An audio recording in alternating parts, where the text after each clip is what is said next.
ते आंधळे होते, त्यांच्या उतरी बाळ जन्माला, त्याचं नाव तो श्रावण. त्याचं नाव श्रावण होतं. श्रवण नाव ठेवण्यात आलं होतं.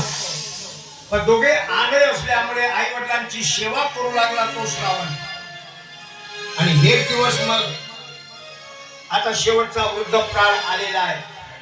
मग आमचा मृत्यू हा काशीमध्ये व्हावा अशी इच्छा आई आणि वडिलांची झाली. काळ हा काशीमध्ये व्हावा जेणेकरून आम्हाला उत्तम अशी मोक्षगती मिळेल. कारण मोक्षपुरी म्हणून काशीला महत्व देण्यात आलेलं आहे. आता कधी कधी मी विरोधाला बोलतो, बोलण्याकडे लक्ष द्या. बोलण्याकडे ठीक नको बातमी. चला, म्हणून मी सांगतो नेहमी, कोण दिवस येईल कसा अंधारात जरी अंधारामधून जरी बाण सोडत प्राणी मारून नेणार म्हणजे प्राण्याची हत्या करणार म्हणजे करणारच अशी जिद्द. अरे प्राण्याची हत्या नव्हती, ती ब्रह्महत्या होती. ती ब्रह्महत्या त्याच्या मागे लागलेली होती. आणि म्हणून तो राजा दशरथ अरण्यामध्ये एका वृक्षावरती बसला. त्याला पाहिलं दिवस मोकळा गेलेला आहे. पण आता संध्याकाळची वेळ, आणि या संध्याकाळच्या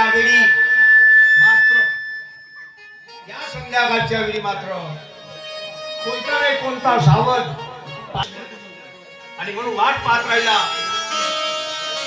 इकडे आई वडिलांनी सांगितलं श्रावणाला आमचा शेवटचा काळ.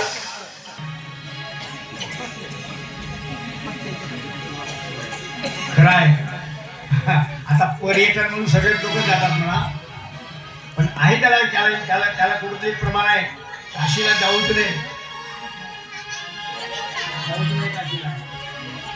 काशीची इच्छा कोणाची आहे?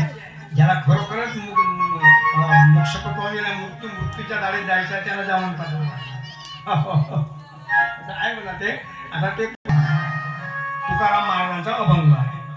हे मोक्ष आहे, अयोध्या मोक्षाचं स्थान आहे. त्यामध्ये चौपाई देतात, मायबाप कोण आहेत म्हणून आम्हाला मायबापाची सेवा करावी लागते. मायबाप कोण आहेत म्हणून आम्हाला मायबापाला पूजावं लागतं. मायबाप कोण आहेत म्हणून आम्हाला मायबापाचं शेवटचं कार्य ज्याला पिंडदान म्हणतो ते करावं लागतं. मायबाप कोण आहे? आणि म्हणून मग त्यांनी बाण लावून ठेवलेला होता, नेमका तो श्रावण बाण त्या सरोवरावरती मध्ये गेला आणि त्याला झाडी पुरवली. झाडी पुरवता बरोबर आवाज झाडीचा आला. अंधार होता. अंधारामध्ये राजा दशरथाला वाटलं की कोणीतरी स्वागत पाणी पिण्याकरता आलेला आहे. आणि म्हणून त्याने घेतलेला बाण सोडला. तो बाण श्रावणाच्या छात्याला लागला आणि श्रावण बाण त्या सरोवरामध्ये पडला.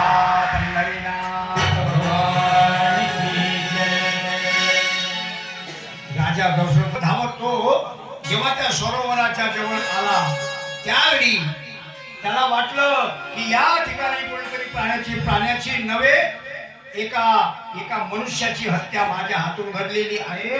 आणि म्हणून तो शोकाकुल झाला, पश्चाताप झाला त्याला.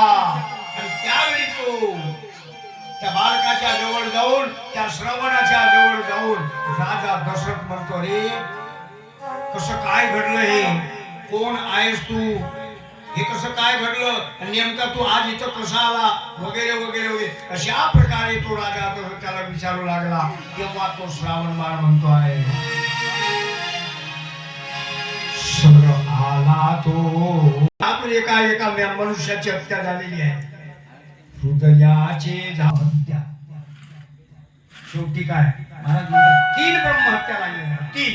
एक तर ब्राह्मण होते, एक ब्रह्महत्या, दुसरी स्त्रीची हत्या आणि तिसरी हत्या. 3 ब्रह्महत्या. आणि या 3ही ब्रह्महत्येचं आता कसं करावं म्हणून राजा दशरथ महाराजांकडे आले आणि वशिष्ठ महाराजांना सांगितलं. वशिष्ठ महाराज म्हणतात, जो हुआ अच्छा हुआ,